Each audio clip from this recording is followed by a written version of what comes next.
third man is still at large. 31-year-old Abraham Hutchinson Sandiford, alias Tupac or Hamila, of Mearsland, Richmond Gap, St. Michael, is still on the run.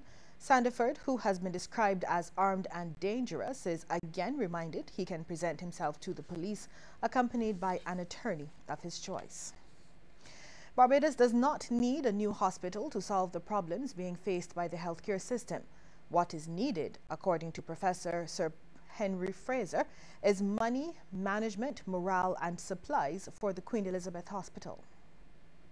If we can't find the needed $50 million for those things to make our hospital run efficiently, then how can we find $1 billion for a new hospital that is really simply not needed? When we need only $500 million for a new block, state-of-the-art, as planned 8 to 9 years ago, at that time $500 million, as opposed to $0.9 of a billion, the estimate of a new hospital 8 to 9 years ago.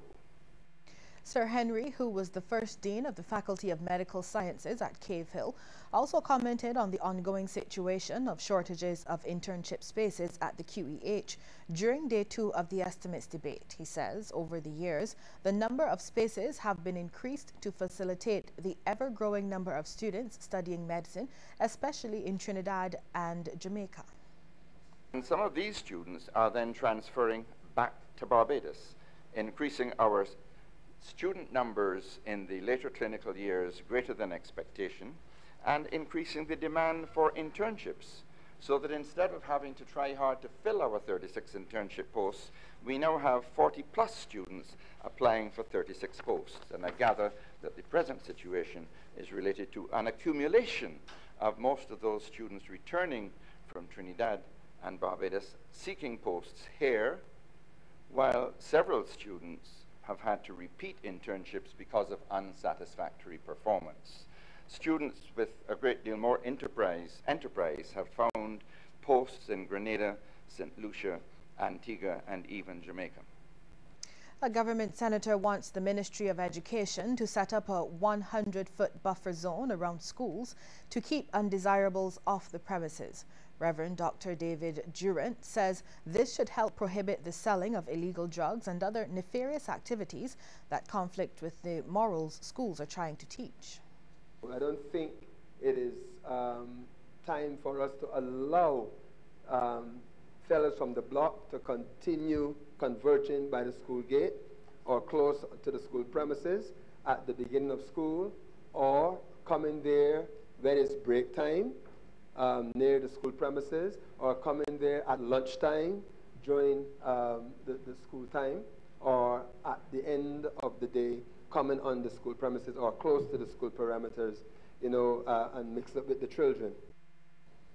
Reverend Durant also revealed that Barbados will soon have a new daycare facility for the elderly, and it will be located in the Pine. He also told the Upper House that Lancaster House in St. James has been acquired and will be retrofitted to temporarily house fire victims who may have lost their homes and don't have alternative accommodation. Head of Pediatrics at the Queen Elizabeth Hospital, Dr. Clyde Cave, says the institution has been experiencing low birth rates in the past, and as a result, Dr. Cave says the current resources have not been threatened. He was speaking after Shell Western Supply and Trading Company donated another incubator to the neonatal intensive care unit. The instrument will be used to house ill and premature babies. Dr. Cave says the equipment and resources used to look after sick babies are very costly. It's an essential service that we must have running all the time. We've been relatively lucky in the last few weeks where the birth rate has been low, so our resources haven't been stretched. But there are times when all our equipment is in use, and it's an expensive proposition to look after babies. For each sick premature baby, we estimate that it's about $250,000 in Barbados for the equipment which we have to have on hand to look after a single baby if we are doing the full level of intensive care. And then there would be specialized staff, both in care of doctors, nurses, pharmacists, and the drugs we use are also expensive. Having critical thinkers, especially those in the area of mathematics, will be vital to Barbados' economic growth. This is according to Dean of the Faculty of Science and Technology at the UEK Phil campus, Dr. Colin Depredine. He was speaking during the opening ceremony of the Science and Technology Symposium at the Frank Cullimore Hall. Dr. Depredine says mathematics, science and economics are all linked to a country's economic progress. One recent paper, I think it was 2011, one gentleman ran a model for 90 years, no, it was 50 to 90 years. I think he was going up to 2090, so it would be a little less than 90 years. And he showed that if you look at the factors, the educational factors with mathematics and science, if you focus on those over time, you will see a 200, and he was looking at the developed countries, a $200 trillion increase in your GDP, etc. Notice I said trillion, by just focusing on mathematics. So the fact that we are allowing the issue in Barbados to lag means that every year that passes that our math results decline, we are suffering in kind in our economic development. Dr. Depredine says if Barbados wants to transform into a science and technology society, risks must be taken. You look at some of the larger successful companies and you will see that many times they dropped out of the university or they quit their job. They took a risk that this idea would take off.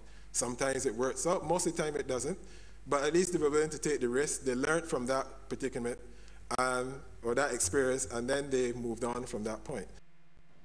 Time for a break now, but when we come back, we'll have news from the region and further afield. Stay with us.